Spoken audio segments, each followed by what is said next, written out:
What's up guys, thanks for stopping by, hope you're doing good. If you're like me, then you've been playing a ton of Valheim recently to check out the Hearth and Home update. You've maybe been building some cool stuff with the new building pieces and enjoying some of the update's best features. But you're probably also wondering, what's the best food options in Hearth and Home? Well, that's why in this video we're going to be talking about the best food in Hearth and Home. Let's jump into it. Okay, so just want to come right out with it and give a simple explanation for the best food in the game. For those players that just want the fast info, the best food for HP is lox pie, fish wraps, and serpent stew. The best food for stamina is ice cream, blood pudding, and bread, with a shout out to onion soup because it's way cheaper than ice cream and only a little bit worse. For some players, depending on your playstyle, you might want to mix and match some of these foods to get the right amount of stamina and HP that you prefer. But before we go any further, let's break down how the new food system works. Okay, so in Hearth and Home, food is broken up into 3 different categories. HP food, that gives you more HP than stamina. This is indicated by the red fork icon in the top right corner of the food.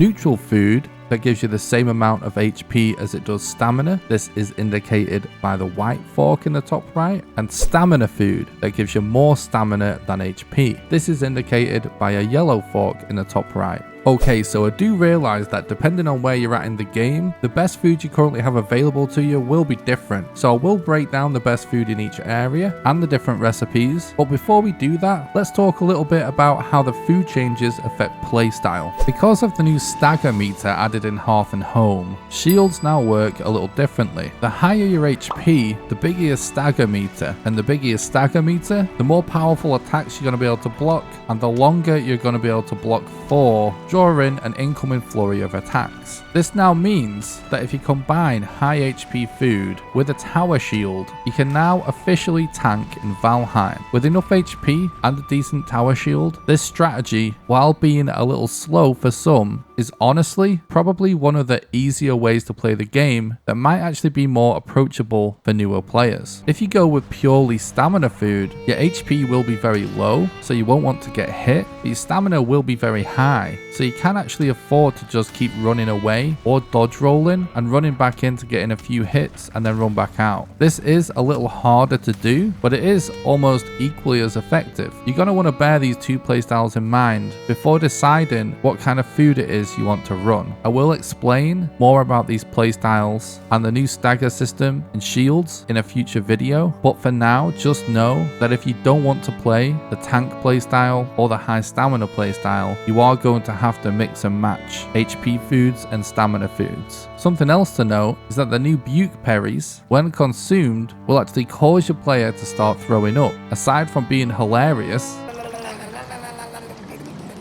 this has the added function of allowing you to clear your food bar and reconsume a different set of meals. So, hypothetically, it is actually possible to switch between using high stamina to traverse the world and high HP for the more challenging fights.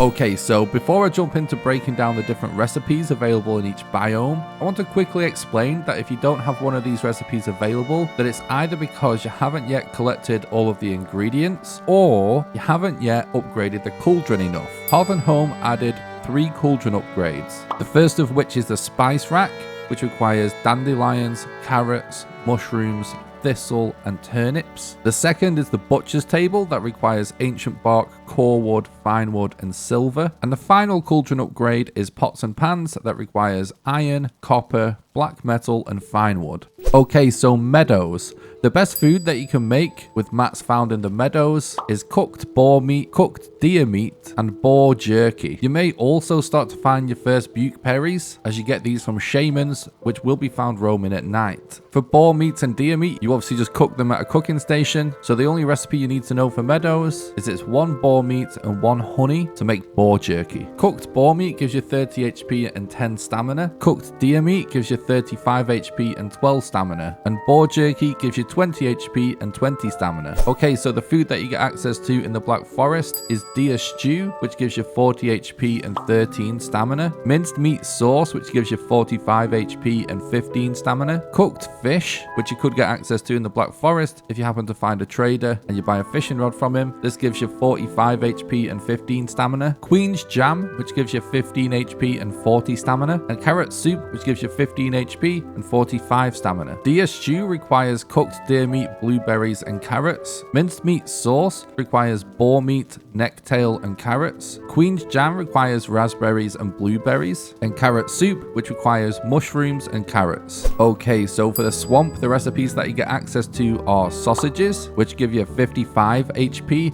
and 18 stamina. Black soup, which give you 50 HP and 17 stamina. Turnip stew, which gives you 18 HP and 55 stamina. And muck shake, which gives you 16 HP and 50 stamina. Sausages require entrails, boar meat, and thistle. Black soup requires blood bags, honey, and turnips. Turnip stew requires boar meat and turnips. And muck shake requires ooze, raspberries, and blueberries. Okay, so for the mountain, the foods that you get access to are cooked wolf meat, that gives you 45 HP and 15 stamina. Wolf skewers, that give you 16 HP and 21 stamina. Wolf jerky, that gives you 30 HP and 30 stamina. Ice cream, that gives you 21 HP and 65 stamina. And onion soup, that gives you 20 HP and 60 stamina. Wolf skewers require wolf meat, mushrooms, and onions. Wolf jerky requires wolf meat and honey. Ice cream requires grey dwarf eyes and freeze glands. Onion soup requires 3 onions,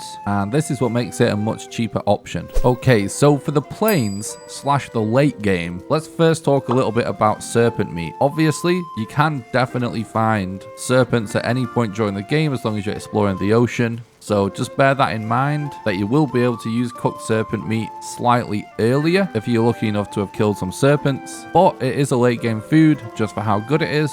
So with that in mind, let's carry on. So for this part of the game, the food you get access to is cooked serpent meat, which, as a side note, does require the new iron cooking station to cook. This food gives you 70 HP and 23 stamina. Next is serpent stew, that gives you 80 HP and 26 stamina. Fish wraps, that give you 70 HP and 23 stamina. Cooked lox meat, that gives you 50 HP and 16 stamina. This will also require an iron cooking station to be cooked. Lox meat pie, that gives you 75 HP and 24 stamina, but you will be making an unbaked lox meat pie, which will then have to be placed in the stone oven to be baked so that you can actually eat it. This is an awesome new feature in Hearth and Home. Next is blood pudding, that gives you 23 HP and 70 stamina. And last but not least is bread, that gives you 25 HP and 75 stamina. This will also be unbaked when you first cook it, so it will also have to be placed in the stone oven like the lox meat pie in order for you to actually eat it. Serpent stew requires mushrooms, cooked serpent meat, and honey. Fish wraps requires cooked fish and barley flour. Lox pie requires cloudberries, lox meat, and barley flour. Blood pudding requires thistle, blood bags, and flour. And bread requires 10 barley flour. Alright guys, that's just about going to do it for this one. If you found this video helpful, don't forget to leave a like and a nice positive comment and subscribe for future content. I do actually stream live on Twitch and on this very YouTube channel, so I'll leave a link in the description to my Twitch channel if you're interested in that. If you would like to keep this content alive and support it financially,